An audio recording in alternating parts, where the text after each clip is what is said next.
Hi, I'm Erin from Journey to Handmade. Thanks for joining me here where I share about my crazy decision to try to make a handmade wardrobe and handmade home for myself and my family. So I share my tips and tricks and tools and resources and most of all my progress on my blog and here where I just hope to inspire you, entertain you, and hopefully give you a little bit of information you didn't have before. So today, I want to share with you something called a Nostespinne. Nostespinne. It looks like Nostespinne to me, but it is a Scandinavian tool, and it creates a center pull ball of yarn. And it's something you can see there's no mechanics, so it's really a simple tool if you don't have a ball winder, aka if you're like me. So I knit profusely, and you might be wondering why I don't have a ball winder. And the reason is this. In my brain, I see a ball winder and I think to myself, I could make that. Over the years, I have yet to make it. I did look into it recently because I purchased after Thanksgiving a whole bunch of yarn from Red Beauty Textiles. They had a really great sale going on post-Thanksgiving. And I thought, well, you know what, I'll splurge. My husband gave me my Christmas present early and said, go ahead, buy what you want. So I did. And when it arrived, I was so excited. And then I realized it's a whole bunch of skeins of yarn and I don't have a ball winder. And I do feel like it's a little rude to go to the local yarn shop and ask to use their ball winder when I don't intend to purchase yarn from them in the near future because I have quite the stash now. So in lieu of making a ball winder, which seems a little bit tricky to me right now, I decided, well, I'll look at this Nostespinne thing that people are talking about. And it just so happens that I had this spinning wheel that I purchased in Seattle from a maker in Alaska. And it has some sticks on it that I'm sure I used for some spinning professional thingy that I don't know anything about.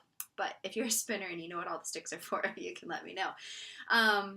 I did, however, find this one, which looks an awful lot like the Nostespinnes I was seeing online. So I have concluded that's what this is used for. I don't actually know, but in my world, this now is my Nostespinne.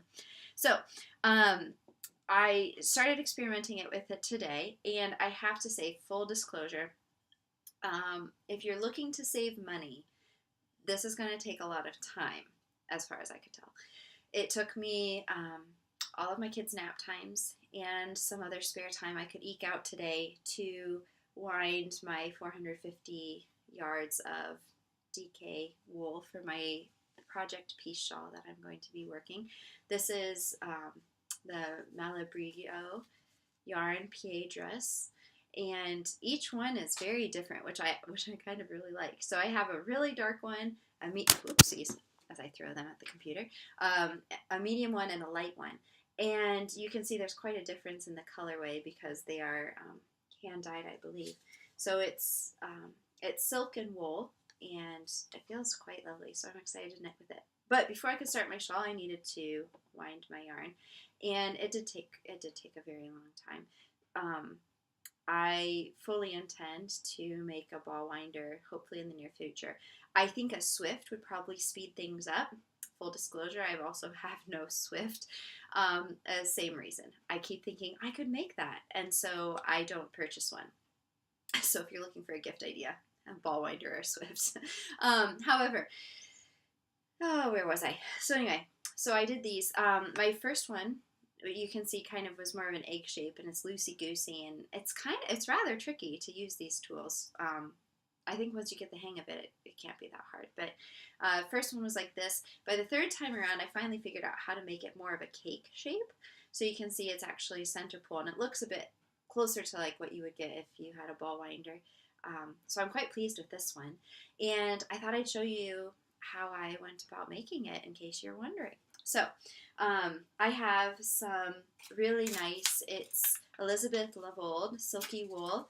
It's 45% wool, 35% silk, and 20% nylon. I thought I'd give it a try. It was a really good sale. So here's the yarn. I've got it down over my lap right now so that I can use my knees as my Swift. So if you see me looking down, that's what I'm doing, is untangling the yarn. So what I'm going to do is to start out with, what I realized was you want to attach the yarn somehow to your Nostespinne so that as you're winding your ball, it's not, you don't lose your end, because if you lose your end into it, it's going to be hard to do a center pull ball of yarn. So that's just an ixnay. Now, I am tucking it up in the hole, my little tail. I'm sure there's better ways to do this, but I am new to this skill. So, anywho, it's tucked in there. So now I had seen on some tutorials, they say turn it towards yourself. I don't know why. I don't know what the benefit of that is, but what I'm going to do is I'm going to slowly start turning it towards myself. And you can see that what's kind of cool about this fancy stick gizmo is it's got two lines here and here. And I believe that's to help you kind of gauge the size of your skein, or the ball that you're winding, so you know how big or small to make it. So I'm going to, they said make a core. Now, I have not knit with mine yet, so is this the best way to make a core? I don't know. But what I'm going to do is, I had read that you kind of line it all up in the middle like this. See, I'm winding.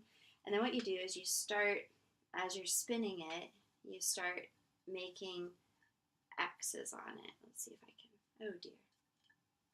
It's totally clear. I don't know what I'm doing right now. I mean, I do. I made this. It's beautiful. But here we go. So you start just taking it up and down and up and down and making these X shapes on it.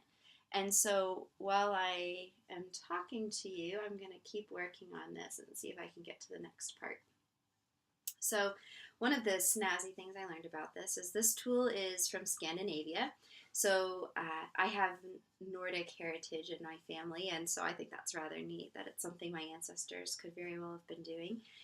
And, you know, it is rather methodical, so in that sense it's kind of therapeutic to be able to do this. Although, again, truth be, oh dear, quite the tangle. Yes, it's definitely worth having a yarn swift. If you've ever waffled on that decision, it's worth it. Oh, goodness gracious.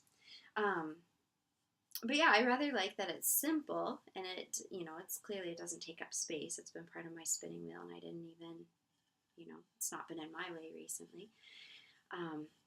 So as you're working on it, I found earlier today it was rather nice. I could pray, I could listen to scripture, you could listen to an audiobook or a podcast if you wanted to. I did it watching Big Bang Theory tonight with my husband, so it's portable, which is rather nice.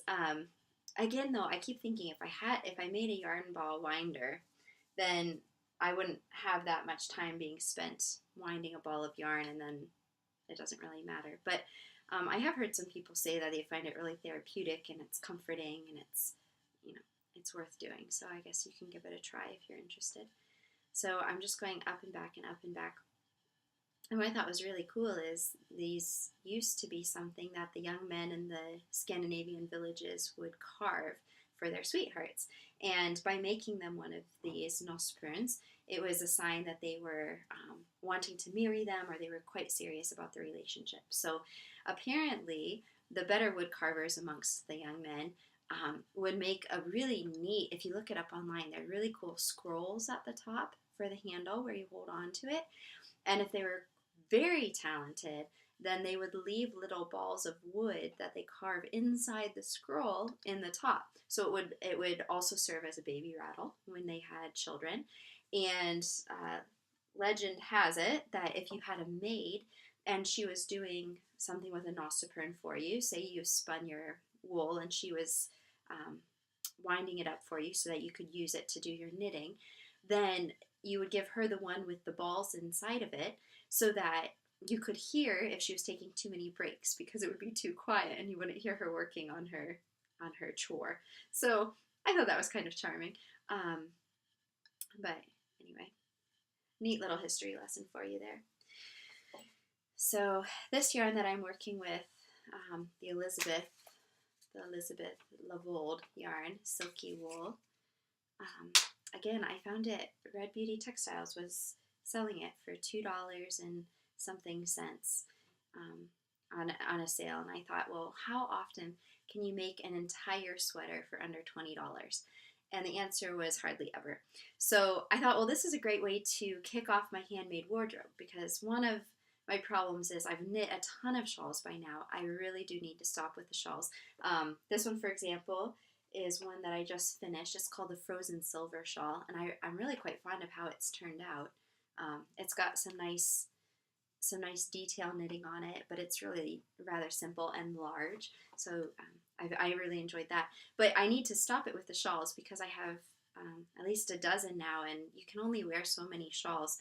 And what I really need, if I'm going to get serious about a handmade wardrobe, is I need some items I can wear, not just around my neck. So I was thinking, well, some cardigans would be a great start. You don't have to worry about the fit quite as much as a pullover sweater. And I haven't quite found a pullover sweater style that I like. So anyway, I bought a few different colorways of this yarn in some different amounts, so that I can hopefully put together a bit of a start to a wardrobe, and then some odds and ends of it as well. Also, that's another reason why I don't have a ball winder at the moment, because had I thought this through, I could have purchased less yarn for Christmas and gotten a ball winder as part of my gift instead. But alas, that's all right. So okay, so now you can see I've got my core built up, and it's coming along rather nicely, right? It's not taking too much time. And so then the best advice that I found on the tutorials online was to put your hands, your thumb and your index finger down here and hold on, and use them as the guide to keep it, because to make it more of a cake, so to make this shape, what you have to do is you have to keep your thumb and your finger down here to help you hold the yarn so it stacks out. And then you just kind of balance the top part. What happened with this one is I did not do the thumb and finger part, and then it just keeps stacking further and further and further and further out. So this is actually quite sturdy, but it's I just really like that it looks like it does from a yarn shop. So there you go. That's my goal. That's what I'm working for. So anyway, so once you have a bit of a core built up, what you can do then is you start, just see if I can show you here. You put your finger here, and then I'm twisting it around like this. I'm sure that's not the proper way to do this. However, it did work, so I suppose that makes it a success. But anyway, you just kind of keep going around like this until you've wound up all of your yarn that you're working on. So that's my project now, is to ball up all of my yarn. And I think coming up soon, I'm going to have to figure out how to create a ball winder and a skein, so that I can save myself a bit of time and get to the fun stuff of creating. But thanks for joining me today and for listening to my little Nostespinne rant and lesson. And you can check out my blog at www.journeytohandmade.com, where I share a lot of other things, but I'm thinking YouTube is the way to go with some of this stuff that's a little more visual and a little less wordy. Yes, that was where I was going with it. Anyway, I hope you have a lovely day. Bye.